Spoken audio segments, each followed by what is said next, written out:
Thank you very much, and thank you for joining me in this jam-packed room. And can I say, Australians one and all, it's with the greatest humility, resolve and enthusiasm that I sought the endorsement of my colleagues to be the Labor leader and to be the Prime Minister of this country.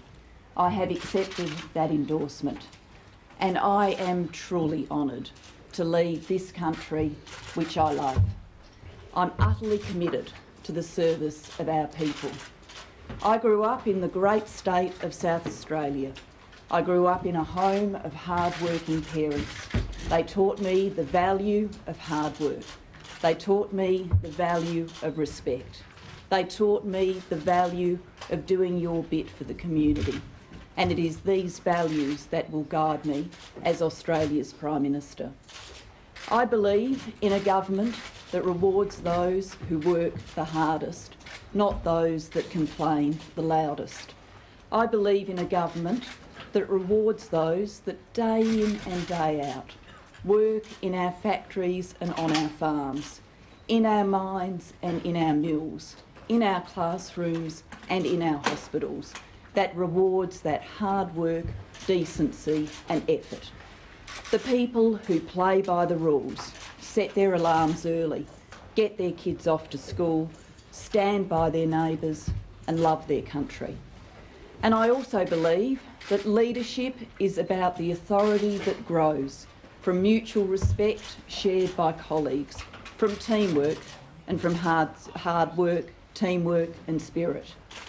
It's these beliefs that have been my compass during the 3.5 years of the most loyal service I could offer to my colleague Kevin Rudd. I asked my colleagues to make a leadership change. A change because I believed that a good government was losing its way. And because I believe fundamentally that the basic education and health services that Australians rely on and their decent treatment at work is at risk at the next election. I love this country and I was not going to sit idly by and watch an incoming opposition cut education, cut health and smash rights at work. My values and my beliefs have driven me to step forward to take this position as Prime Minister. Today I want to make some commitments to the Australian people. I want to make firstly a commitment that I will lead a strong and responsible government that will take control of our future. A strong and responsible government improving and protecting the essential public services and basic rights our people depend on, including, so importantly, their rights at work. I wish to make 2 acknowledgements. I take my fair share of responsibility for the Rudd government's record, for our important achievements and for the errors made. I know the Rudd government did not do all it said it would do, and at times it went off track. I also certainly acknowledge I have not been elected Prime Minister by the Australian people. And in the coming months I will ask the Governor-General to call a general election so that the Australian people can exercise their birthright and choose their Prime Minister. Between now and this election, I seek their consideration and their support.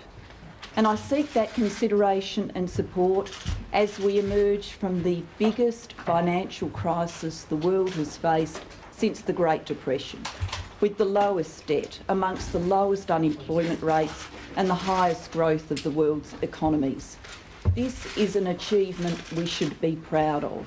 The working people, the employers, the employees, the trade unions, the small and big businesses, the employer associations who've all made this possible.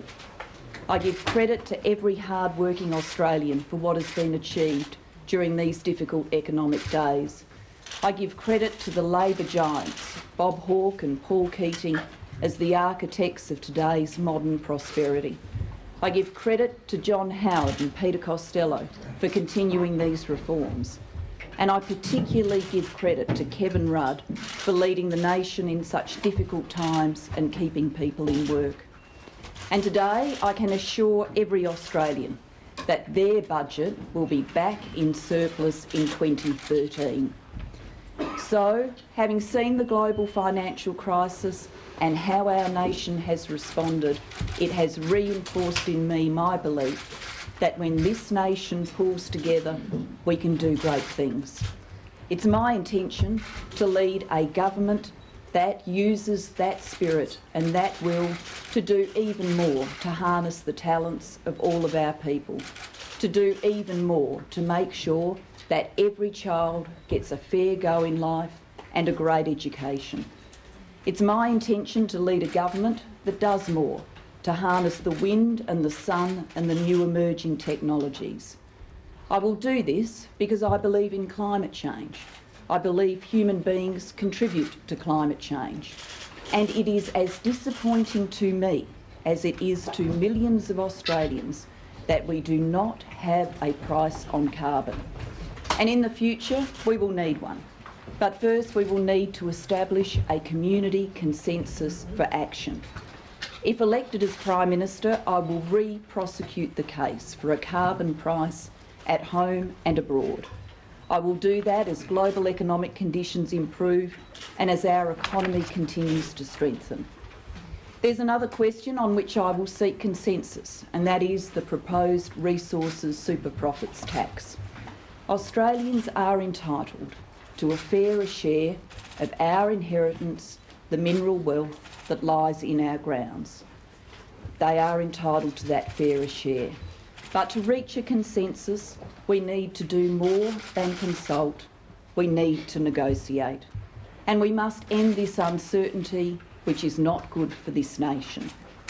That's why today I am throwing open the government's door to the mining industry, and I ask that in return the mining industry throws open its mind. And today I will ensure that the mining advertisements paid for by the government are cancelled. And in return for this, I ask the mining industry to cease their advertising campaign as a show of good faith and mutual respect.